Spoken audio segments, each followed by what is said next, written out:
Even the people that you see getting 520s in the 520 range, trust me, they'll tell you the same thing. They didn't know everything going into the MCAT.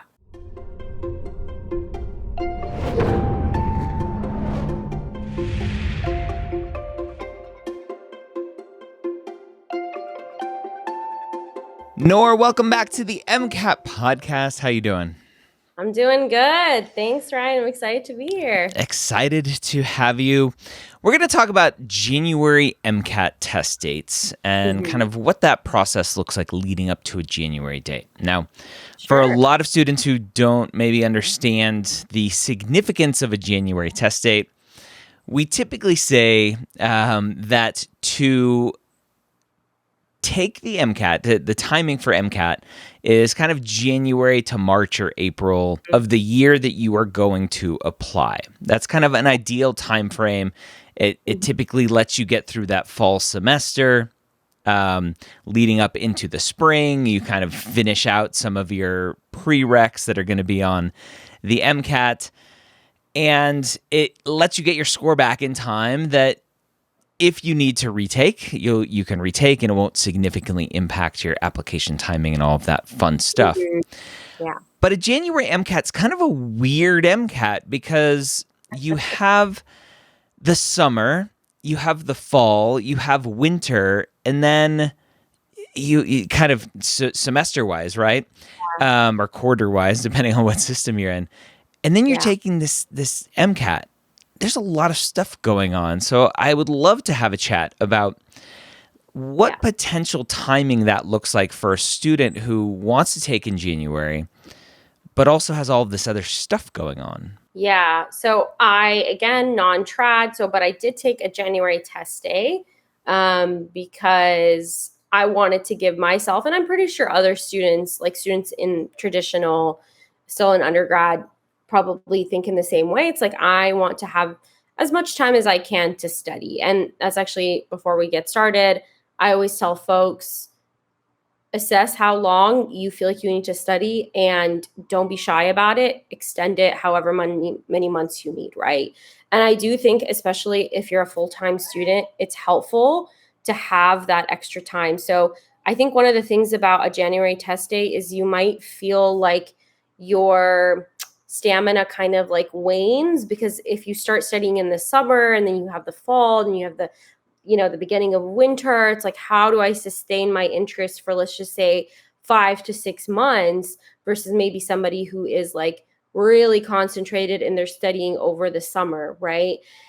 And I think there are people, again, who do January test days for a variety of reasons because it works for their schedule, and that's completely valid. And I would say, like, when it came to me, again, I had a January test date and I decided to take a blueprint course, and other people may take other courses or not, that started in the summer and ended somewhere, I would say, in October. So actually, after my course ended, I had a lot of, like self-study time. And also, while I was not a full-time student, I was working as a full-time professional. And so in a way, like, I did have competing priorities that, students can have as full-time students and doing other things.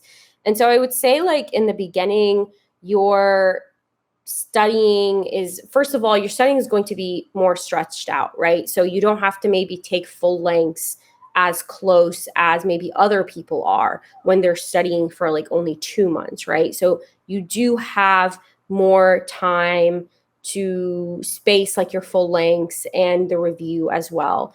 But I would say that it's still important not to lose momentum. And so maybe other people, when they were studying over the course of 2 months in the summer, they were studying 7 hours a day. But maybe in the beginning, you're studying 2 to 3 hours, right? Because you're getting the hang of it, you're getting your routine in.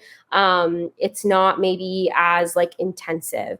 And especially when classes start, you can't dedicate, right, as much time as maybe you would hoped you would. So for some people starting off in the summer, you might have more time to study and then it might drop off a little bit. And I would say, like, when it comes to stamina, interspersing those full lengths is important because it keeps you on track and it tells you, okay, I haven't reached my goal score yet. This is what I need to do. This is how I'm going to go forward till the next exam what I need to focus on in content and strategy. And I would say the last month and a half, 2 months is when stuff starts to really pick up. And it's not easy when it picks up in December, because December is also where the holidays are. If you're a full-time student, this is where your break is. I mean, who wants to spend their break studying? Nobody does, but Nobody. nobody does. And I would say, like, you might start to experience a bit of burnout because you're like, ugh, I've been studying this for months. Like, this is my break. I want to take a break. What am I supposed to do? But one thing to note is you've already front loaded a lot of your studying, right? So you've spent months perfecting your content, really working on practice questions almost on a daily basis, doing it slowly. So your last month actually is more focused on just perfecting those things, taking out those last rounds of full length exams, specifically the AAMC, and then just spending time perfecting your strategy. So while a January test date is weird, I think it just really gives you an opportunity to spread things out more and not to feel like it's so cramped. And I actually am really happy that I did that, because I also felt like there was a lot of more downtime and a lot less expectation from people on to do things, because in general, like, people are kind of chilling, whether it's school, even jobs, like, people maybe don't have as much expectations of you. So I think things kind of even sort of quiet down, so you have more ability to focus. It's a lot less concentrated. So I'm a huge advocate for it if you feel like you have the time and opportunity to do it. Yeah. So let's talk about what that looks like, right? We have classes, right? We have during the winter time frame, we have holidays that potentially are getting in the way. How is a student supposed to handle that stress? Let's talk specifically about holidays, right? If I'm going to take a January MCAT, I have to have conversations with my family about expectations around Thanksgiving, Christmas, Hanukkah, whatever holidays that you're celebrating, and the expectations for the family to say, hey, like, I'm going to come to Christmas dinner, but then I'm leaving, right? I'm going back up into my room. I'm not going to do all of the other stuff. I have a test in 3 weeks that I need to take, and this is my crunch time. What do you recommend there for those conversations? For sure. I mean, I would say I'm an advocate for somebody taking one break day a week, right? And so if I would say, like, when you're around the holidays, let's just say Christmas Day, take that day off. It feels uncomfortable, I promise. But one thing I'll tell people is that you need a mental break. Even if it's like the week of the exam, 2 weeks, 3 weeks before the exam, you still need that break. Don't skimp out on it just because you're 3 weeks away from the exam. Your mental stamina is still important. You taking the time to do something enjoyable, rejuvenating with family is still important. One day, I promise you, isn't going to hurt you. Instead, it's actually going to help you. It's going to make you feel more motivated. It's going to make you feel like, okay, I'm taking a break, and tomorrow I'm going to come at it with an even better force. Sometimes when people try to barrel through these moments that are actually really important for them and their families, they actually don't end up really doing well. Sometimes you might not even study well that day because you're like, I'm missing out on what I feel like is so important to my life, and it doesn't even feel good. So I'm not even studying properly. I can't even focus, right? Like, that's one thing to consider is if you actually study that day, right, on this one day of a holiday, are you really going to focus? Are you really going to, like, actually be able to block off everything? Or are you going to not feel great about the fact that you're missing this day? And so, of course, our families can have expectations beyond just one day. So it is a conversation and saying, hey, I can't dedicate more than one day. So I'd love if we had, like, all of our major activities on this one day. I still want to be there. It's still important to me. Other days I'm going to have to, maybe I'll see you for a bit, but I'm going to have to study most of the day. So having those conversations, and honestly, I found that to even be more encouraging for my support system, right? Because they were like, okay, you still value time with us, and we love that. And we're going to provide you even more support and encouragement and, like, great words. And, 3 weeks out from my exam, I decided to spend the day to go with my friend for her birthday. She's a very important part of my life. And I said, I don't want to miss out on this. This is important to me. And I loved it. And it was rejuvenating. And it was something that meant so much to me. So consider the fact that you're not taking a lot of time off. Have those conversations and give yourself the break to rejuvenate. And, don't skimp out on that. And you'll be fine. I promise. Feels so uncomfortable. That's the thing. You know what? I don't know if this has been coined before, but I feel like there's something called MCAT guilt, where it's like anything you do that's not MCAT, you feel so bad about it. Yeah. You're like, I'm eating Yeah. and I'm not studying for the MCAT. Yeah. I'm sleeping and I'm not studying for the MCAT. It's the perfect analogy, Nora. I don't know if you're a mom or not, but it's a perfect analogy for mom guilt. Yes. So many moms have this, like, if I'm not catering to my kid 24/7, I'm failing as a mom, right? If my kid is not intellectually engaged 24/7, minus sleep, obviously, then I'm failing as a mom. Like, I have this conversation with my wife all the time about it. We have 2 kids. And I'm like, they're not supposed to be stimulated 24/7. Boredom is okay. And so it's a very interesting thing that MCAT guilt, I think, is the perfect kind of analogy to mom guilt and what students do.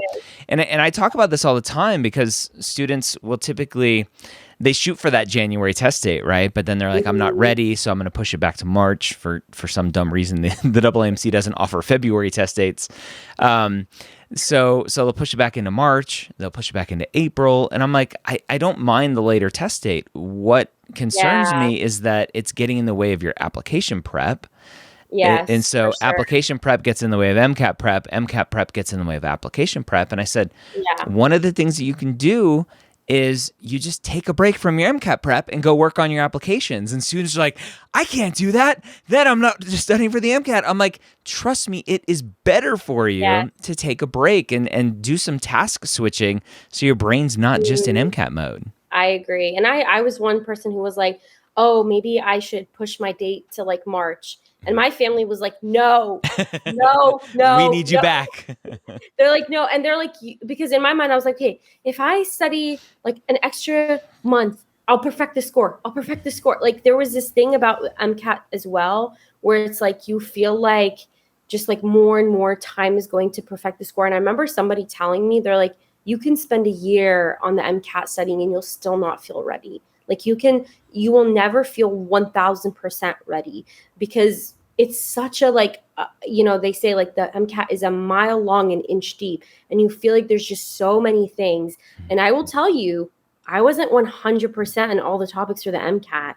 Lenses, I was like, oh my God, lenses killed me. I was like, what is this? I'm just memorizing the equations and crossing my it's not on the exam, which I don't think like everyone like should do that. But what I'm saying is that you're not going to be 100%. And I agree with you. You want to get it done. It's, you've been studying for it for months. Take that January test date, get it through and start focusing on other aspects of getting back to your life. And you're right. Application prep. Yeah. All of the things. And if you need to retake it, that's a different conversation. You can deal with that hurdle when it comes, right? But continuously pushing the exam date, especially when you have to go back to classes in the winter, spring quarters, realistically, are you going to be able to dedicate that much time? And you want those strategies and that studying to be like fresh in your head, ready to tackle it in January. So yeah, I really agree with you. It's interesting. You talk about the MCAT, right? Mile wide, inch deep, and throwing lenses under the bus going, I don't really fully understand this, but I need to take the MCAT. I was talking to another medical student recently about her journey through first year of med school. She had just finished up. And she's like, it's the first time in my life that I had to be comfortable going into a test knowing that it was impossible to review everything. Yeah. I knew going into the test there were going to be questions I didn't know because I didn't have time to review it. Oh, yeah. And it's an uncomfortable feeling. And again, we feel that way because in the classes that we've taken, we usually do have the opportunity to review everything. Like, especially because if we have like midterms and our classes, I mean, it depends. I was on a quarter system, so it was like 10 weeks. And I was like, this is 10 weeks of information. This is all I need to know. And, for the MCAT, it's like, I mean, again, you are not going to know everything 100%. You're not going to be great at everything, and that's completely okay. And I love that that's the same thing in medicine. And the thing is also, you'll get that information over time when you go into medicine. And I say this because my dad's a physician. And so I've seen that. Like, he's even the board exam he took like a year ago, it's like he wasn't perfect. I mean, he was freaking out. It was so funny because actually, I was studying for the MCAT at the same time my dad was studying for his board exams. So it was this really funny parallel. And my dad's in his 60s, so this is not the first time. Like, it's, a repeat. And I'm like, I can't review everything. And he's like, I can't review everything. And he's in internal medicine, so he has a lot of topics. And it was like, I was like, Dad, you have to be comfortable with the idea that you're not going to know everything perfectly, and you're going to do the best you can with the knowledge that you have. And he's like, okay, I don't know if that helps. But I was like, I'm pretty sure it does, because I was telling that much to myself too. And it really is okay. Even the people that you see getting 520s in the 520 range, trust me, they'll tell you the same thing. They didn't know everything going into the MCAT, for sure. So as we kind of get back on track here with January test dates and the potential unique challenges that a student may have because of a January test date, what do you think specifically they should be thinking about to potentially avoid any kind of traps or gotchas that a January test date may bring? Yeah. So, because students are going to have classes, I think you need to assess your workload for classes. So, what classes are you taking? What load are they going to have on you? And so being very conscious of that. So being very conscious in the times when you're in school, if you are able, how much you can realistically dedicate. And oh my God, a lot of students, including myself, we're not realistic about how much we can dedicate. We tell ourselves this is how much I'm going to dedicate. That's a wish list, right? How much are you going to actually be able to dedicate in terms of with the workload you have in terms of classes, and also some of the not slow seasons, but slow weeks, right? When you have midterms and finals, are you really going to be able to study for the MCAT? So factoring that into the equation is really important, because then you'll realize, okay, these are the moments where my MCAT studying is going to, I'm going to focus on it more. This is when it's not going to be as much because I have finals, midterms. So that's very important. So really mapping out your capability, right? And so maybe you front load it a lot, before school starts. And what you focus on for the rest of that time is reviewing content, but not necessarily relearning it, and focusing a lot more on strategy and practice questions and full lengths. Another thing is also recognizing yes, maybe you have 5 to 6 months to study, but don't have that mindset of oh, so much time, I can do whatever, because you don't want to get to November and be like, oh my God, I haven't started prep. What am I going to do? And then you still are procrastination is poison. Oh yeah. We'll talk about that at another time. Queen of procrastination. But you don't want to get to a point where you're like, oh my God, I haven't started prep and I still have to finish classes. I have finals. So realistically, I have to, when I have finals, I have to focus on my classes. And so maybe you won't have as much time as you think. So really analyze those 5 to 6 months. Think about when you can front load your prep, what those months when you're in school look like. When are your up times, down times where you can't study as much? And then also scale back on extracurriculars. Don't try to listen, time is finite. We all wish we could maybe spend 24 hours a day, but you have to factor in class time. You have to factor in studying for classes. You also have to factor in being a normal human. So sleeping normally and eating normally, right?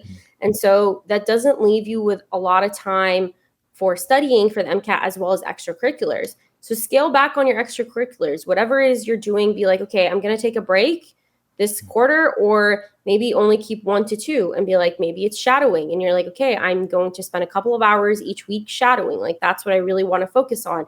Or if it's a research project, being very honest about your capacity with your PI, right? So having these honest conversations.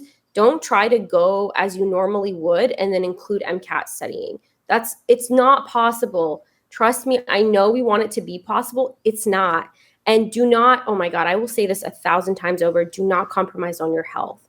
Do not compromise on your sleeping or take time away from the things that you need to sustain you. Take time away from things that maybe you feel are so important, but are actually not as important as you think they are. So if you're deciding that I'm going to take the test date in January, look at that quarter semester and make sure you set yourself up for success instead of just tacking on the MCAT like it's another extracurricular, which it's not. It's a very intense one. So that's really like what I would advise to avoid some of the hurdles, the biggest hurdles that come about when you're studying for the MCAT and you're either a full-time student or a full-time professional or, anything like that.